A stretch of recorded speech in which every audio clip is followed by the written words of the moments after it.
Lira? Sisi! Uy, ikaw nabalitaan ko yung nangyari sa yung tagumpay. Sumakses ka dun. Congrats! Kung pwede lang kitang yakapin, niyakap na talaga kita ngayon. Sobrang proud ko sa'yo. Salamat, Lira. Ngunit nabalitaan mo ba? Kami ni Soldario sa ikinasal na. Ha? Totoo ba? Eh,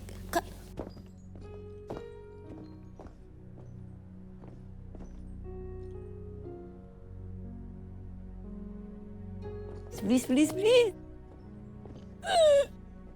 Kala ko ba ayaw mo dun? Kahit ayaw ko ay wala na akong magawa sa pamimilit ng konseho. Ngunit huwag kang mag-alala.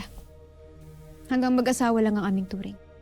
At hanggang doon lang. Uwe, wala ba nangyari sa inyo? Kahit kiss? Kahit hug man lang, hug! Okay, sorry. Kung ayaw mo magkwento sa akin, okay lang naman. Malalaman ko din naman yan. Ang relasyon namin ay hanggang papel lang. Dahil hindi ako papayag na ako ay maging sunod-sunuran lamang ng konseho. Okay, sorry. Chill, chill. Nangiinit ka na naman eh. Ganda na lang. Alam ko na, change topic muna tayo. Kwentuhan mo ko kung paano mo napaatras si Hagorn. Malaking bagay ang payo ni Daron. Kilala niya si Metena at nakatulong yun sa paghahanda namin sa kanilang pagsalakay. Daron? The who? Sino yun? Isa siyang dating kawal ng Miniave na ngayon ay kaibigan na. Ng palasyo. Interesting. Parang dapat makilala ko yung Daron na yan. Makikilala mo rin siya. Lalo't ginawa ko na siyang isa sa mga tagapayo ng Sapiro. Wow! Ni-level up mo agad siya! Para sa pakikipagdigmaan, Lira. Okay. Sige. Kinikilig ka. Tumatawa ka eh. Alam mo, halika na. Halika na. Ang dami mong sinasabi. Alaga mo. Lira!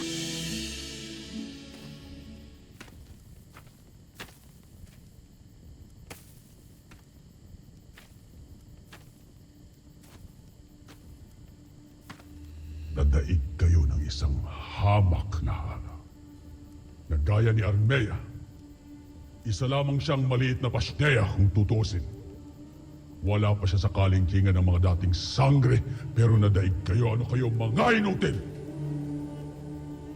Mukhang napaghandaan nila ang aming pagdating, Panginoon. Napaghandaan o talagang mga inutil lamang kayo? Maaaring sadyang matalino lang talaga ang sinasabi mong mahinang harang, Armea. O baka naman, may nag-ulat sa kanila ng ating plano. Sabihin mo sa akin, Agane. Paano kung maiuulat sa kaaway ang ating planong sumalakay sa norte ng Sapiro kung magkasama tayo simula ng iutos ni Hagorn hanggang makarating tayo doon at makipaglaban? Husto na! Gamitin ninyo ang inyong mga alam sa pakikipaglaban, hindi sa pakikipagbangayan. Panginoon, hindi kaya mas mainam kung hihilingin mo sa Bathalang Gargan na pumarito siya sa Encantadia upang tulungan tayong wasakin ang ating mga kaaway. Nakatitiyak ako na mas mapapadali ang ating tagumpay kung pangungunahan tayo ng bagong bathala. Ang Encantadia ay hindi alay na magmumula sa kanya. Ito ay ating magiging handog para sa kanyang pagdating.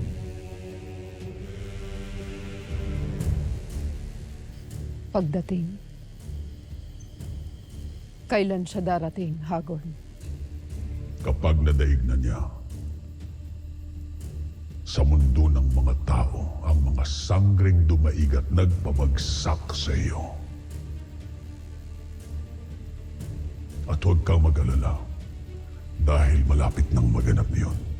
Kung kaya't kinakailangan natin na masakop na ang Encantadia sa lalong madaling panahon upang hindi nakakahiya sa ating bathala. Kaya't ipakita mo sa akin ang iyong silbi ni Dena. Bago ko pang hinayangan ang pagpapalaya ko sa iyo, bigyan mo ko ng maraming tagumpay. O kung hindi, ako mismo ang magbabalik sa iyo sa karsero o sa kamatayan. Naiintindihan mo?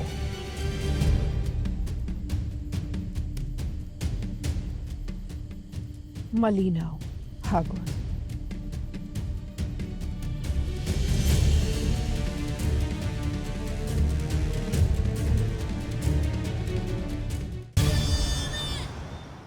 Nauunawaan ko kung ayaw iwan ni Perena ang Hatoria. Kaya't natutuwa ako na ikaw ang kanyang ipinadala, Mira. Alena, bakit mo kami pinatatawag, Alena? Totoo ba ang aming nabalitaan na nilusob na ni Hagor ng Sapiro? Ngunit sila ay nadaig ni Arbea? Totoong yung nabalitaan nunong imaw. Kaya't kinakailangan natin magpulong, Danaya. Tiyak kong hindi ito ang huling laban.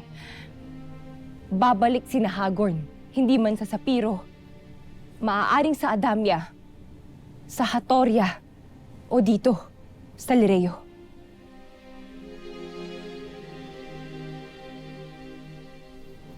At nasaan ang iyong traidor na ina, Mira?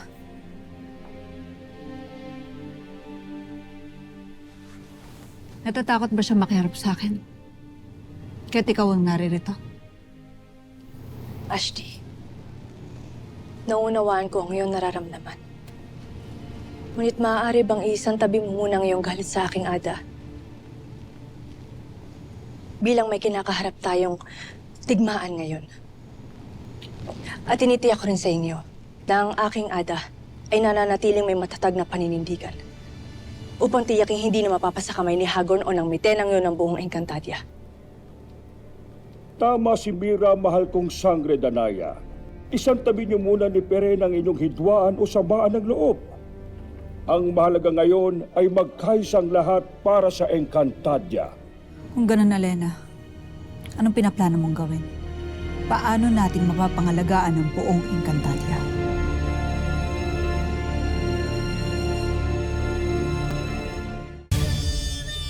Ngayon, muli mo na ba akong kikilalaning Kera?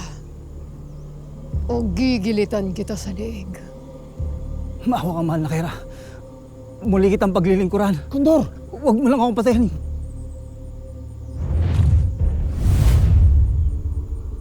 Daron, mahina pa rin ba ang iyong pagkakakilala sa akin?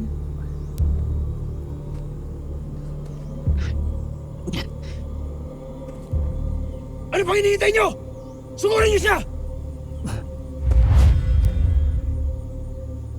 Tila ikaw na lamang ang gustong kumalaban sa akin.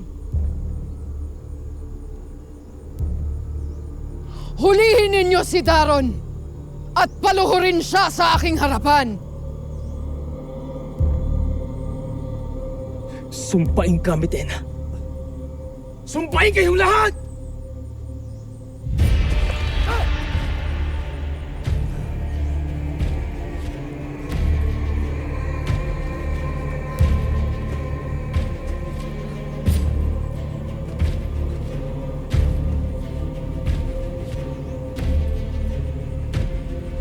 Kaya lang, Dena.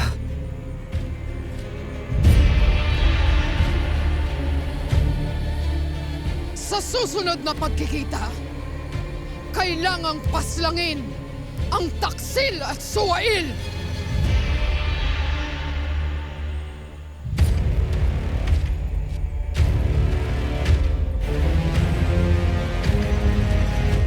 Hey, look. It's really not that complicated. I really am an open book. Totoo, Tera. Look, what you see is what you get. Okay, I'm just some guy who would really, really like to get to know you better.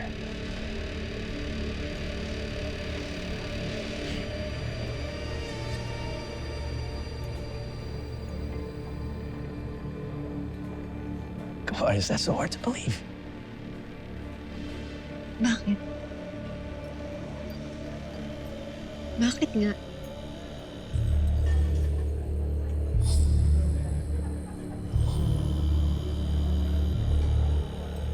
Kasi gusto kita. Di ka lang maganda, matalino ka, mabuti ang puso mo. I mean, those are qualities I look for in a woman, so... Era masama ba yun? Na magkagusto ang isang gaya ko sa'yo.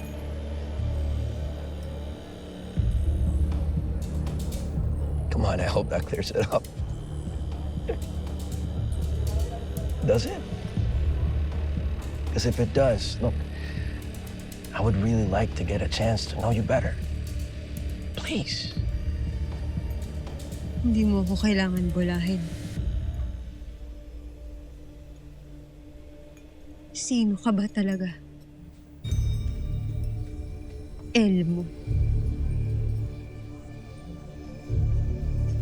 O Elmo nga ba talaga ang pangalan mo?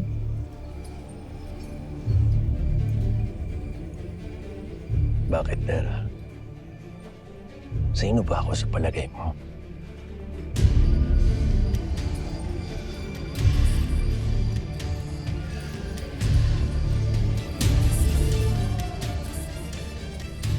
Hindi ako tanga. Hindi mo ako maloloko.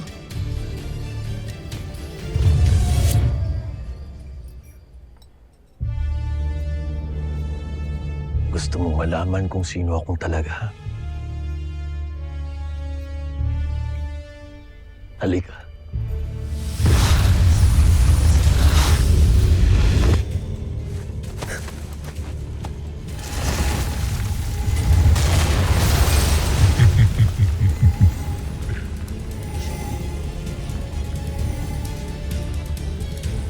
Ngayon, Tera, nakikilala mo na ba kung sino ako? Sinasabi ko na nga ba? At ano ang magiging silbi ng iyong nag-iisang brilyante laban sa aking mas makapangyarihang brilyante?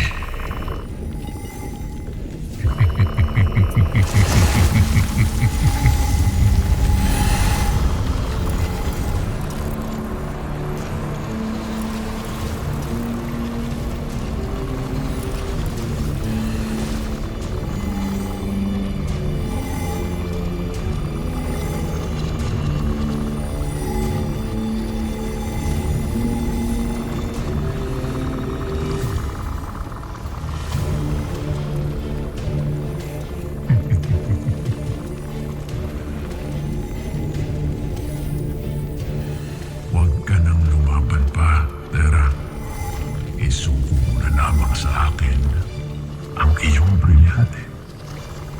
Pahihirapan mo lamang ang iyong sarili, sangre. Isuko mo na ang iyong brilyante sa akin. Hindi kailanman.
Matatagalan pa kaya si Tera bago makabalik?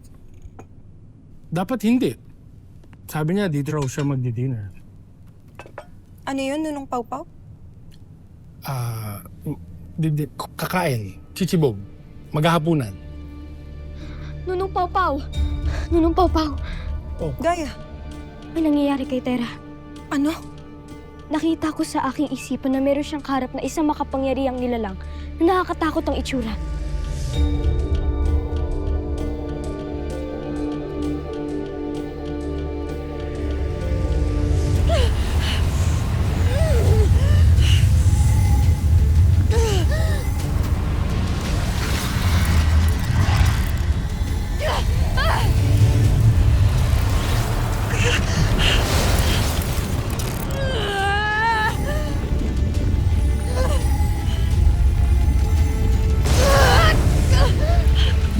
Uutusan ko ang aking itim na brilyante na wasakin ang brilyante ng bunga.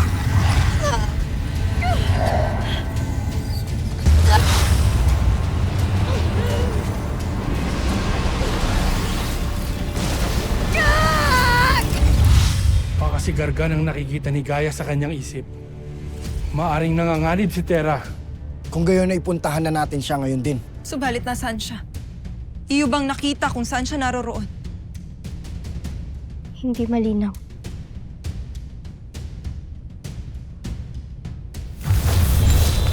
Brilyante ng apoy. Damhin ang init ni Terra at dalhin kami sa kanyang kinaroroonan.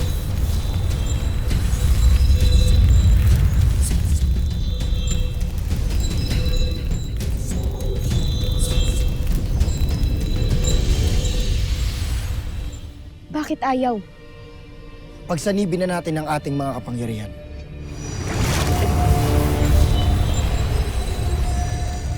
Aming mga brilyante, dinggin ang aming hiling. Sa tulong ng init ng apoy, agos ng tubig at daloy ng hangin, hanapin si Terra at dalhin kami sa kanya.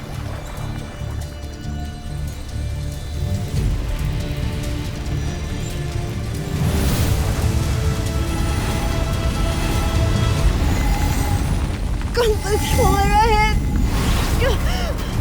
Kailangan ko ang tulong mo! Hindi mapapasayo ang brilyante ng lupa kailanman. Hari ng kadiliman. Ang sinaunang kambaldiwa ng brilyante ng lupa. Mabuti pa siguro na hindi ka na lamang lumisan sa Devas. Dahil ngayon, sa Balaak ang iyong bagsak.